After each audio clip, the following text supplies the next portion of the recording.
They say some places remember the past, some places never forget. Sarah thought she'd found a fresh start. But this house, it had a different plan for her. The house stood at the edge of the street, far removed from the other homes, almost like an outcast. Its red brick exterior was weathered and broken in places, the once white shutters faded to a dingy gray. As Sarah Mitchell stared up at it, she felt the strange sensation of being watched. The wind seemed to die as she approached, the trees surrounding the property swaying only slightly, their gnarled branches clawing at the darkening sky. Sarah unlocked the front door with trembling hands. The realtor had sold it as a fixer-upper with character. But now, standing in the dimly lit hallway, the house felt like a forgotten relic, with an unsettling stillness that seemed almost too deliberate. The air inside was thick with the smell of old wood and dust, as if the house had been holding its breath for years, waiting for someone like her to cross the threshold. Her footsteps echoed in the silence. The floorboards groaned under her weight as she moved through the empty rooms, each one darker than the last. There was something about the house, something that made her feel uneasy. It wasn't just the age or the creaks and groans that old houses tend to have. This was different. She could feel it in the air, a presence that seemed to linger just out of sight, watching her every move. As Sarah made her way into the living room, she noticed the basement door. It was slightly open, just a crack, enough to let a sliver of darkness leak out into the hallway. She stared at it for a moment, her breath catching in her throat. She hadn't opened it. The movers hadn't been down there either. Her fingers itched to close the door, but something stopped her. A cold breeze swept through the room, despite all the windows being closed. The door creaked open a little further, as if inviting her down. She backed away slowly, trying to shake off the uneasy feeling gnawing at the back of her mind. It was just an old house, settling. That's all. But the basement door stayed open, like a mouth waiting to swallow her whole. Sarah spent the rest of the day unpacking, trying to push the weird feeling to the back of her mind. The house was old, yes, but it was hers now. This was supposed to be her fresh start, a place where she could rebuild her life after her divorce. But that night, as she lay in bed, the silence of the house felt oppressive, like a thick blanket of dread that weighed on her chest. Every creak of the floorboards sounded too deliberate, too purposeful, like something was moving just out of sight, waiting for her to let her guard down. Then came the sound. Thud, thud, thud. It was faint at first, almost like the steady thump of a distant heartbeat. Sarah froze, her breath catching in her throat. It was coming from beneath her, from the basement. She lay still, trying to convince herself it was nothing more than the house settling. But the sound grew louder, more persistent, as if something heavy was being dragged across the basement floor. Her mind raced. Maybe it was an animal, something trapped down there, or maybe it was just her imagination running wild after a long day. But no matter how hard she tried to reason with herself, the sound continued, echoing through the house like a distant warning. Gathering what little courage she had, Sarah grabbed her phone and crept down the stairs. The house was dark, the only light coming from the pale moon outside, casting long, eerie shadows on the walls. When she reached the basement door, it was open wider than before. Her heart pounded in her chest as she reached for the handle. She pushed it fully open and peered down the steep wooden stairs. The basement was pitch black, the air heavy with the smell of dampness and something else, something rotten. She shone her phone's flashlight into the darkness, the beam of light cutting through the gloom. The basement was empty, save for the old boxes the realtor had mentioned. But in the corner, near the far wall, something caught her eye. A single muddy footprint, too large to be hers. She bolted back up the stairs, her pulse racing. She slammed the basement door shut, her hands trembling. For the rest of the night, she sat on her bed, wide-eyed, listening. The house was silent again, but the feeling of being watched never left her. The next morning, Sarah decided to dig deeper into the history of the house. Something wasn't right. Why had the previous owners left so quickly? Why hadn't anyone stayed here for long? At the local library, she searched through old newspapers, hoping to find some answers. What she uncovered made her stomach twist in knots. The house had been owned by the Henderson family for nearly 50 years. But their stay had been marked by tragedy. In 1977, their teenage son, Tommy, had vanished without a trace. He was last seen on the property, playing in the backyard. His disappearance was ruled as an unsolved mystery, with no evidence ever found. But there was more. Before the Hendersons, another family had lived in the house. The original owners, the Mullers, had experienced their own tragedy in 1937, exactly 40 years before Tommy disappeared. Their daughter Lily had gone missing in much the same way, last seen near the basement. Sarah's heart pounded as she realized the connection. Every 40 years, someone had disappeared from the house, and now, in 2024, another 40 years had passed. Was it just a coincidence? Or was the house waiting? Sarah couldn't shake the feeling that the answers she sought were hidden in the basement. The old trunk she had found the night before nagged at her mind. She hadn't opened it, but she had to know what was inside. That evening, as the sun set and the shadows lengthened, Sarah descended into the basement once more. The air was colder down here, thick with the smell of decay. Her flashlight flickered as she approached the trunk, its rusty surface covered in scratches that almost looked like claw marks. With trembling hands, she pried the lid open. Inside were old clothes, yellowed with age, but beneath them, her fingers brushed against something cold and metallic. It was an old film reel, labeled in faded red ink, "Do not watch, 9/15/77." Her stomach churned with dread, but she couldn't stop herself. She had to know. Sarah found an old film projector in one of the boxes left behind by the previous owners. It took her hours to get it working, the machine whirring and grinding as the film began to play.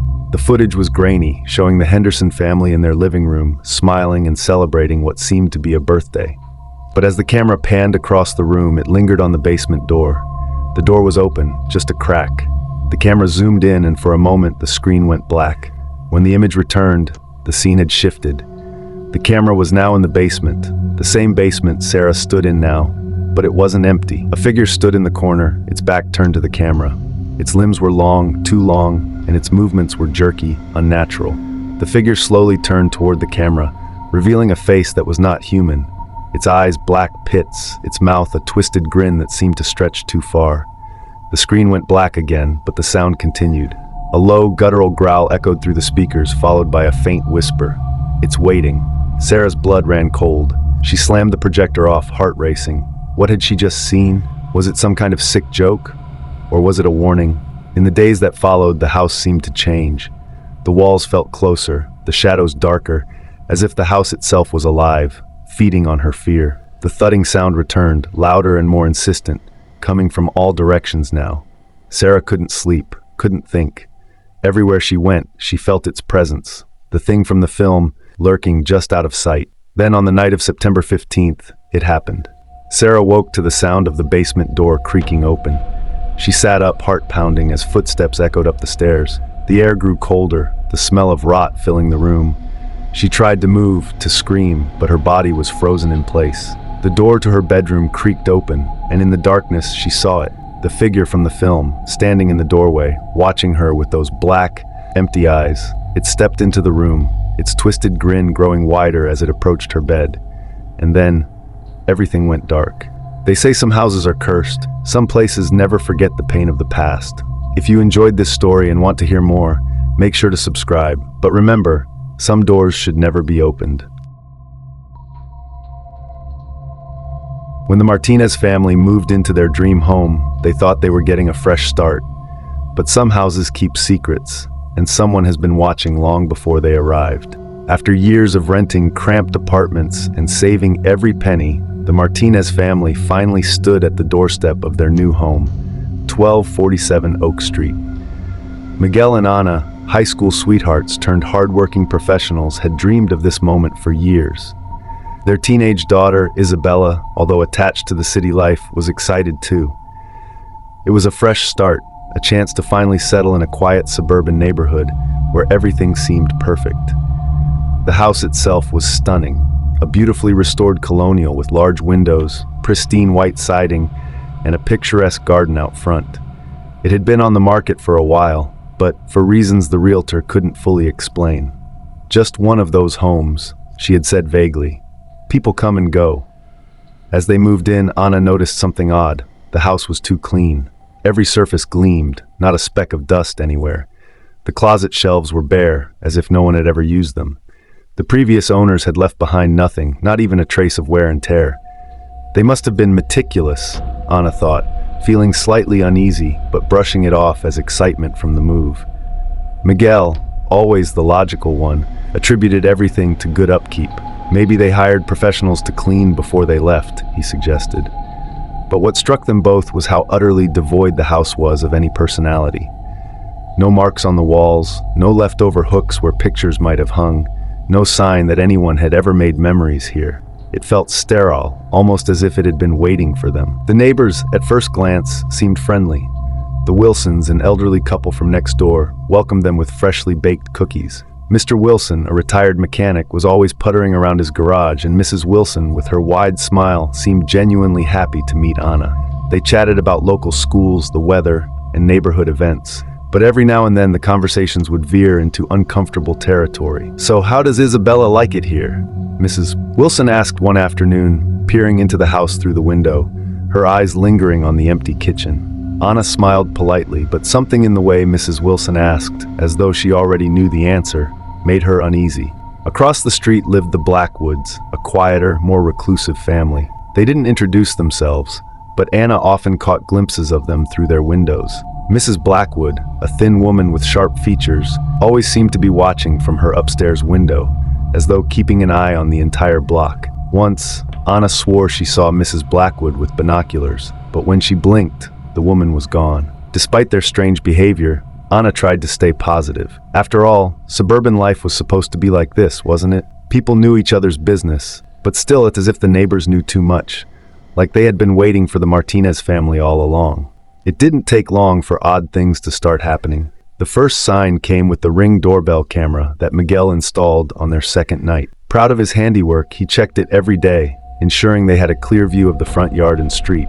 But strangely, each night at exactly 3:17 a.m., the camera would go offline for exactly 25 minutes. At first, Miguel thought it was a malfunction. He checked the settings, updated the firmware, and even contacted customer service. But nothing changed. Every night, without fail, the camera went black at the same time. He started staying up to watch it. At exactly 3:17 a.m., the screen would flicker and then go dark. No reason, no explanation.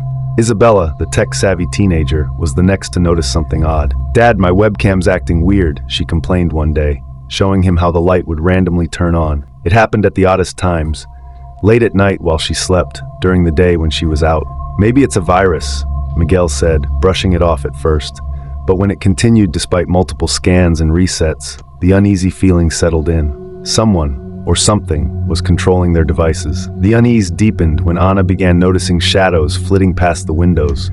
At first, she thought it was her imagination. Moving boxes cast strange reflections, and the newness of the place had her nerves on edge. But one evening, while washing dishes, she caught sight of a dark figure lingering just outside the back door. When she rushed outside, the yard was empty. At night, they would hear footsteps creaking across the floor above them. Even though Isabella was fast asleep in her room, Anna's nerves began to fray, and soon she found herself lying awake at night, listening for the faintest sounds, dreading the shadows lurking in the corners. Determined to get to the bottom of things, Miguel began to investigate further. One Saturday, while working on a home improvement project, he decided to install smart thermostats. But as he removed the old ones, he noticed something strange lodged behind the paneling. A small hidden camera. His heart skipped a beat. This wasn't some normal surveillance equipment. It was expertly concealed, blending seamlessly with the wiring. Shaken, he rushed to inspect the other thermostats, finding cameras hidden behind each one. In a panic, he tore down smoke detectors, checked air vents, and scanned the walls. Everywhere he looked, more cameras were discovered, carefully hidden but transmitting live feeds. The realization hit him hard. Someone had been watching them from the moment they moved in. But how long had these cameras been there? Anna was horrified when Miguel showed her the footage. Who would do this? Why? She whispered, her voice trembling with fear.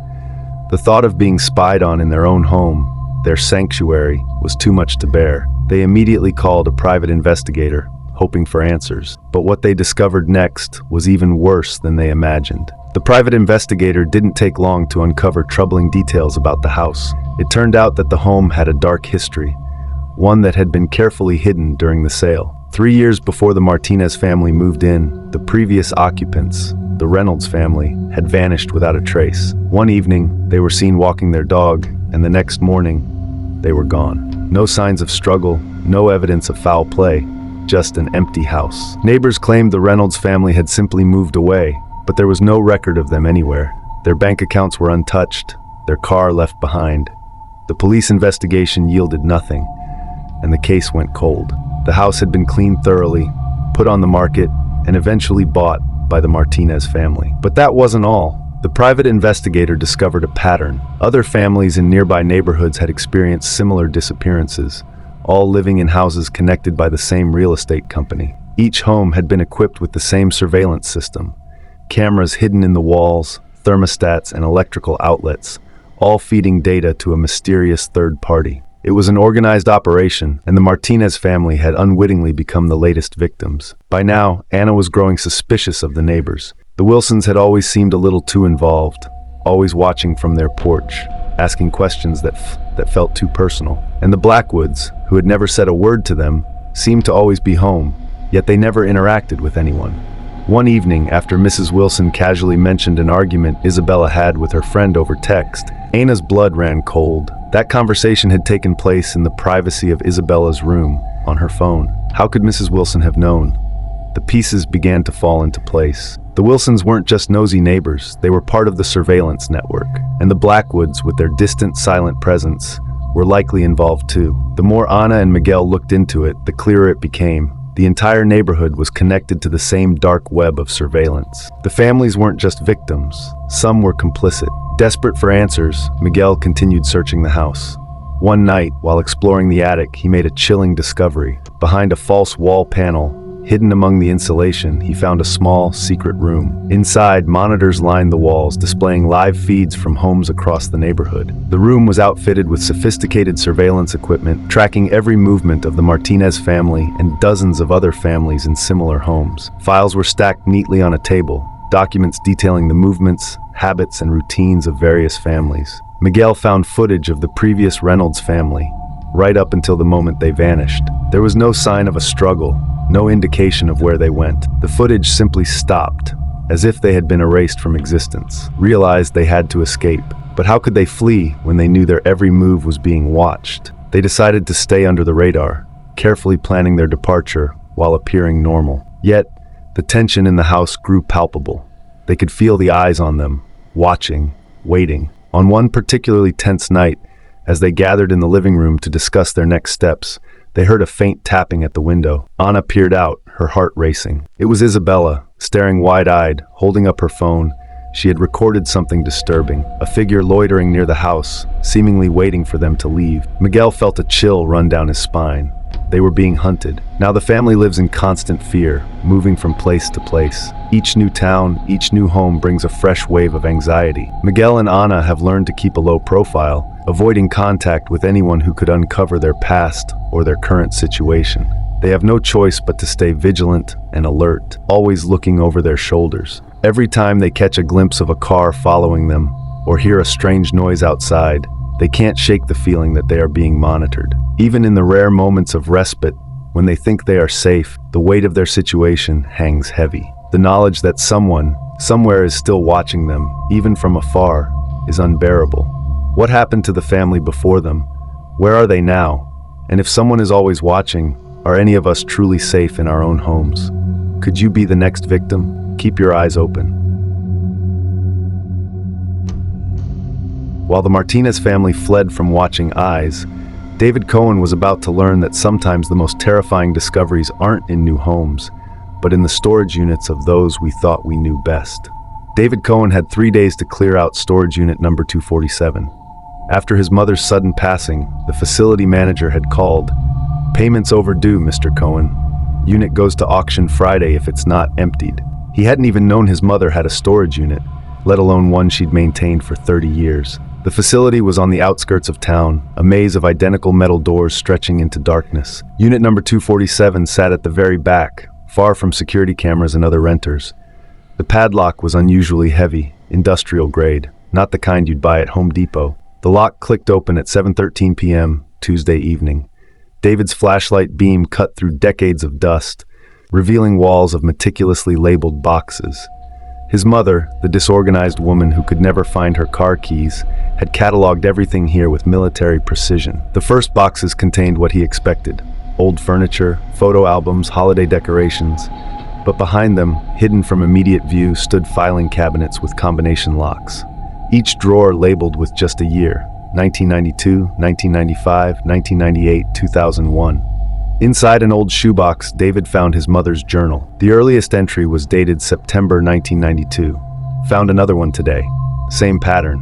Family moves in, strange reports for 90 days, then nothing. Police dismiss everything. Nobody connects the cases. Nobody except me. The entries grew more detailed, more disturbing. His mother had been tracking something, documenting patterns across decades. Maps filled the margins, addresses circled in red. Properties where families had vanished, cases dismissed as routine disappearances. The filing cabinets changed everything. Each drawer contained meticulously organized evidence: photographs, police reports. How had she gotten these? Newspaper clippings, and something worse: personal items from the missing families. Driver's licenses, wedding rings, diary pages. A pattern emerged through his mother's notes. Every victim had moved into homes previously owned by members of something she called the relocation circle. The same corporate relocation company kept appearing in her notes, the one from the Martinez case in the news last month. In the most recent filing cabinet, David found a USB drive labeled Proof 2024. The timestamp on the files was just 2 weeks before his mother's accident. The video showed her installing hidden cameras in various storage units across the facility, units rented by members of the circle. The footage showed them meeting at night, planning their next acquisitions. But it was the last video that made David's heart stop. His mother's voice whispering, "They've seen me. David, if you're watching this, don't trust the police. The circle has infiltrated them. There's a pattern to the properties. I've marked them on." The video cut off. David's hands shook as he opened the final drawer. Inside was a single manila envelope containing property records. His new house, the one he'd bought just last month through a corporate relocation company, was on the list. Previous owners, members of the circle. The scratch of metal on metal echoed through the facility. Other storage unit doors were opening. Footsteps approached from multiple directions. His mother's final journal entry was dated the day she died. The circle isn't just collecting properties or victims. They're building something. Each house sits on specific ley lines. The disappearances are sacrifices. David's house is the final point in the pattern. "My son, I'm so sorry. I tried to warn you, but they moved faster than I expected. If you're reading this, you have until the next new moon. That's when they'll come for." The storage unit door slammed shut. The emergency lights went out. David's phone lit up with a text from an unknown number. "Like mother, like son. You should have left the boxes unopened." They found David's car in the storage facility parking lot 3 days later. Inside the trunk was a single box from unit number 247, containing all his mother's evidence. The police dismissed it as paranoid ramblings. The storage facility's security cameras showed David leaving safely that night. But the footage was provided by the facility's security company, owned by the same corporate relocation firm. Unit number 247 went up for auction that Friday. A representative from a corporate relocation company bought it sight unseen. The unit now stands empty, except for a new filing cabinet. The drawer is labeled 2024 and contains a single folder: Cohen Family Complete. These 3 stories share something beyond their horror. The same corporate relocation company, the same pattern of disappearances, the same hidden watchers. Perhaps it's time to ask, who really owns your home? And more importantly, who's next?